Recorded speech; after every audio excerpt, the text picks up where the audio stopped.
Хто б мог падумаць зусім недавно, што будзе абмяркоўвацца пытанне пра магчымы візіт Александра Лукашэнкі ў Злучаныя Штаты Амерыкі.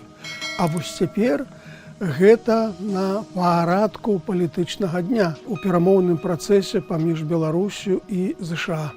Чарговы візіт спецпрадстаўніка прэзідэнта ЗША Джона Коула у Менск стаў яшчэ адным пацверджаннем, што перамоўны працэс паміж краінамі працягваецца, хоць былі вялікія сумненні наконт таго, ці гэта магчыма. Ну и куда же мы денемся от проблемы, которые КРИС очень контролирует, так называемые политзаключенные, хотя я постоянно склоняю вас к тому, что у нас нет политических статей, никаких политзаключенных у нас нет.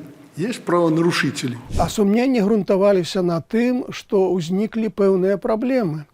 Вядома, што Александр Лукашенко не паляцеў у ЗША на паседжанне створанай Дональдам Трампам Рады міру, бо Расія вельмі моцна гэтаму супраціўлялася. І нават Максіма Рыжанкова, міністра замежных спраў, які павінен быў ляцець замест шэфа, не далі амерыканскай візы.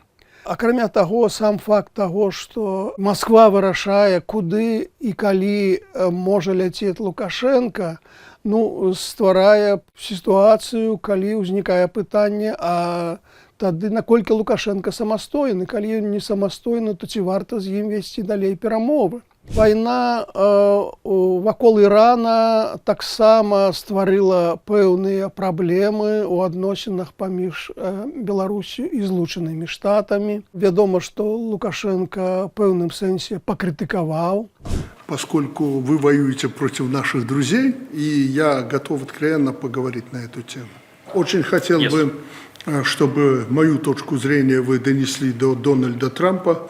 Я по-прежнему, несмотря на определенные ошибки, как я считаю, Соединенных Штатов, являюсь сторонником вашего президента. І беларускія прапагандысты на дзяржаўных медыях усяляк казалі, што варта перапыніць усякі перамоўны працэс з Злучанымі Штатамі, калі яны такія, маўляў, нехарошыя. Тым не менш, не гледзячы на гэтыя перашкоды, візіт Джона Коула ў Менск адбыўся, і яму спадарожнічала вызваленне 250 палітвязняў. Гэта рэкордная колькасць людзей, якіх памілаваў Александр Лукашенко. Акрамя таго, абмяркоўваецца пытанне пра аднаўленне працы амбасад амерыканскай у Менску, беларускай у Вашынгтоне.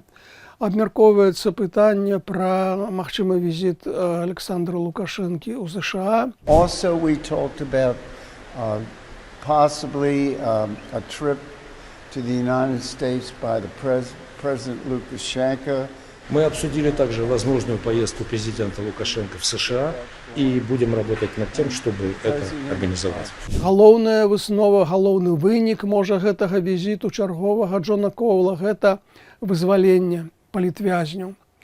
Прычым, што вельмі прынцыпова, большасць з гэтых палітвязняў, 235, засталіся ў Беларусі. Іх не дэпартавалі за межы, а толькі 15 чалавек былі вывезены ў Літву. Гэта даволі прынцыповая саступка з боку Александра Лукашэнкі, бо зусім недавно, напрыклад, на ўсебеларускім народным сходзе, Лукашенко даволі цвёрда казаў, што ні на якія саступкі ў гэтым пытанні ён не пойдзе.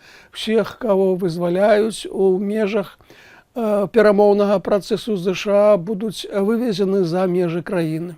І тым не менш, Лукашенко пайшоў на гэтую саступку, і гэта сведчыць пра тое, што афіцыйны Менск даволі моцна зацікаўлены у гэтым працэсе. І Лукашенко мінулым тыднем падчас наведвання Дрыбіну, адказваючы на пытанні беларускіх журналістаў, абмяркоўваў гэтую тэму. Да, педалируют, в том числе и с подачи наших беглых, эту тему политзаключенных. Вот они такие-сякие, вот они бы остались в Беларуси. Да, мы их не выгоняем. Но оставшиеся в Беларуси, они же...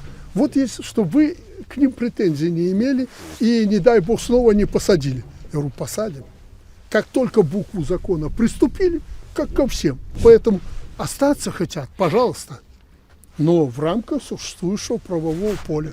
То бок, магчыма, тут тактыка такая, што так, пакідаем гэтых людзей тут, у Беларусі, але створым для іх такія вельмі неспрыяльныя ўмовы, што яны самі захочуць з'ехаць. Па ўсякім разе паглядзім, што з гэтага адбудзецца. Для сённяшняга Вашынгтону гэты візіт таксама важны. Бо вось гэтая гісторыя пра вызваленне 250 палітзняволеных, гэта гісторыя поспеху. Поспеху, які цяпер вельмі важны для Дональда Трампа, бо ён патрапіў у даволі непрыемную сітуацыю. Вайна на Блізкім Усходзе зацягваецца, і яна прывяла да росту цэнаў на нафту, і, што вельмі важна для Трампа, яна прывяла да росту цэнаў на бензін у саміх Злучаных Штатах. А гэта напярэдадні да выбараў у Кангрэс восенню вельмі непрыемная інфармацыя для цяперашняй амерыканскай адміністрацыі. І таму вось гэтая інфармацыя пра вызваленне палітвязняў, гэта можна падаць як чарговы поспех Дональда Трампа і перабіць вось гэтай пазітыўнай навіной тыя негатыўныя навіны з нафтай і бензінам, якія цяпер вось з'яўляюцца на інфармацыйным экране. Што тычыцца магчымай паездкі Александра Лукашэнкі ў Злучаныя Штаты. До канца не зразумела, ці то гаворка ідзе пра наведванне Лукашэнкі чарговага паседжання Рады міру, ці гэта некі асобны візіт па запрашэнню Дональда Трампа. І тут галоўнае пытанне, якое ўзнікае, як на гэта прарэагуе Расія. Таму што мінулым разам, калі з'явілася інфармацыя, што Лукашэнку запрасілі ў Вашынгтон, у Маскве здарыўся такі, ведаеце, верхал. Пачалі розныя інстанцыі як бы крытыкаваць Лукашэнка за гэта. Ён быў вымушаны апраўдвацца. Што будзе цяпер, пакуль не зразумела. Ва ўсялякім разе, калі такі візіт адбудзецца, то я думаю, што яму будзе спадарожнічаць вызваленне ўсіх палітвязняў. Таму што перамовы з Злучанымі Штатамі гэта вельмі важны, вельмі значны, вельмі дарагі жэст для палітыкаў, якіх запрашаюць у США. І з пустымі рукамі, без падарункаў ляцець туды наўрад ці выпадае. А Дональд Трамп ужо некалькі разоў казаў, што чакае вызвалення ўсіх палітвязняў. І, дарэчы, Джон Коул зноў жа ўжо пасля візіту заявіў, што, магчыма, ён плануе, ён мяркуе да канца года вызваліць усіх палітвязняў.